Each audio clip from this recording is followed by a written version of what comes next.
el país ha sido en este sentido muy responsable y cada 10 años ha repetido estos recuentos de población. Oye, un segundo, Carmen, es que la curiosidad nos mata, ¿no? ¿Qué dice ese censo perdido, el que nunca se publicó? ¿Qué demonios sale ahí?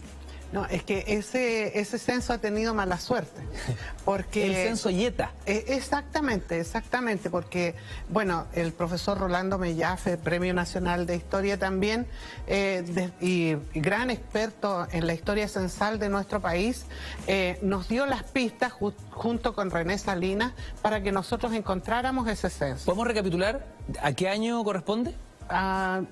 El censo perdido. 1835 está datado en 1835, pero se hizo desde el 31 al 35. Cubre un tiempo largo. Entonces, bueno, primero lo que hicimos fue ir recogiendo los antecedentes de uno y otro lado hasta que lo pudimos ordenar. Pero cuando los tuvimos listos, pasaron 1000 cosas que no se pudo publicar de ninguna manera. Pero así es. El censo perdido. Bueno, pero los censos además tienen otra característica.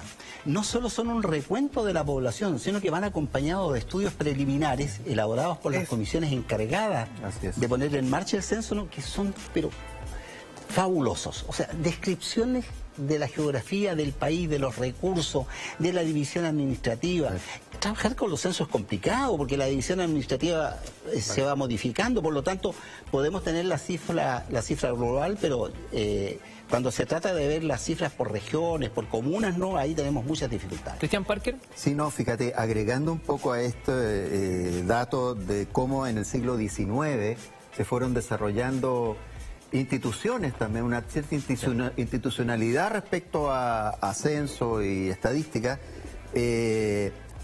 Fíjate, quiero leer un parrafito corto del entonces ministro de Hacienda, Manuel Rengifo, ¿ya? Que creo que corresponde a la época de Manuel Bulnes. Manuel Bulnes creo que impulsó mucho esta institucionalidad, pero que también dice relación con esto que nos estamos preguntando hoy día. ¿Para qué sirve un censo? Dice, sensible es confesar que la estadística en Chile está todavía por establecerse. Sostenemos un comercio activo con muchos pueblos mercantiles del globo. Fíjate. Globalización, ¿eh?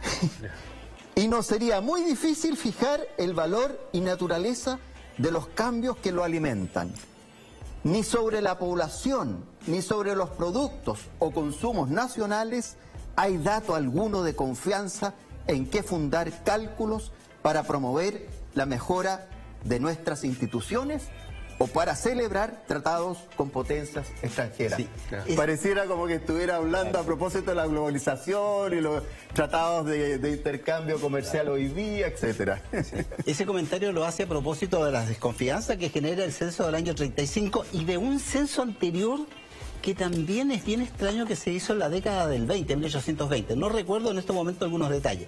Entonces Rengifo dice, aquí hay que empezar a poner en marcha un plan de política censal y eso se inicia en el año 52. Pero quiero terminar con un comentario. A mi juicio, el hito más importante en la historia censal de Chile se produce en el año 52, 1952. Yo creo que ese es el mejor censo que se ha hecho en Chile. 1952. ¿Por qué razón, profe?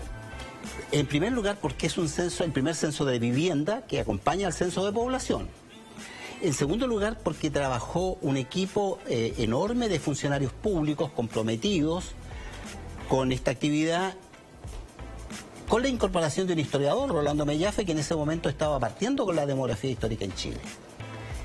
Pero ese censo tiene una particularidad. Ese censo fue prácticamente monitoreado y puesto en marcha desde Estados Unidos. Yo tengo una hipótesis. Yo creo que ese censo fue el censo que se repitió en toda América Latina, la COTA, un organismo internacional instalado en Washington. Ese fue el que diseñó la política censal. A mi juicio, esa política censal diseñada en Washington fue clave para diseñar las políticas de Estados Unidos con América. De manera que a pesar de las ventajas que tiene ese censo, yo creo que está en el trasfondo esta intervención de Estados Unidos en América Latina en tiempos de la Guerra Fría. O sea, ¿usted me dice, profe, que ese fue el censo de la Guerra Fría? Ese fue el censo de la Guerra Fría. En palabras de la política que va a impulsar Truman, el plan Marshall para Europa, el panamericanismo para América Latina. Hay un artículo muy interesante de este sociólogo de la Católica, se me escapa en este momento el nombre, ¿no? Que explica precisamente que de alguna manera la acción de Estados Unidos, ¿no?, en América Latina se diseñó a partir de estos censos que se repiten. Todos los censos de América Latina se repiten bajo el mismo esquema.